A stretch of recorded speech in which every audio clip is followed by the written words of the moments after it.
Lusod na sa committee level ng Senado ang panukalang bumuo ng Truth Commission kaugnay ng nangyaring trahedya sa Mamasapano, Maguindanao.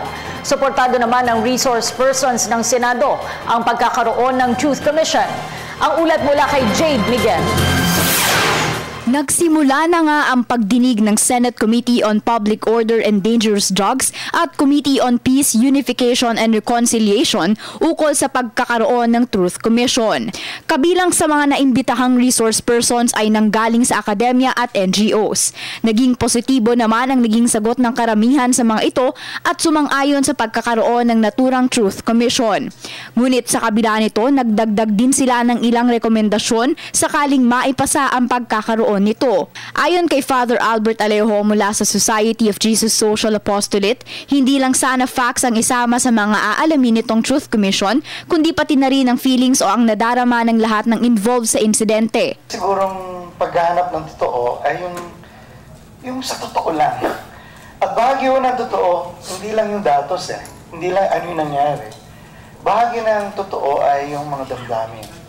Samantala, sinabi naman ni Dr. Edmund Tayaw, profesor mula sa Political Science Department ng University of Santo Tomas, na ang nangyari ay isang magandang modelo para sa gobyerno na tignang maigi ang sitwasyon sa lokal na level. Well, hopefully, these facts can help us determine how we institute reforms. No? Kasi the reason why I started with the question of public institutions is the problem with our institutions is always accountability. Samantala ay nirekomenda naman ni Attorney Rocky Villanueva na Dean ng Xavier University College of Law ang pagdaragdag sa miyembro ng Truth Commission. Sinabi niya na kailangan nito ng 5 miyembro na siyang mamamahala sa nasabing komisyon na kinabibilangan ng isang retiradong justice ng Supreme Court, isang representante ng Muslim group na hindi kinakailangang miyembro ng MILF, isa mula sa private sector, isang retiradong PNP official at isang miyembro ng DOJ.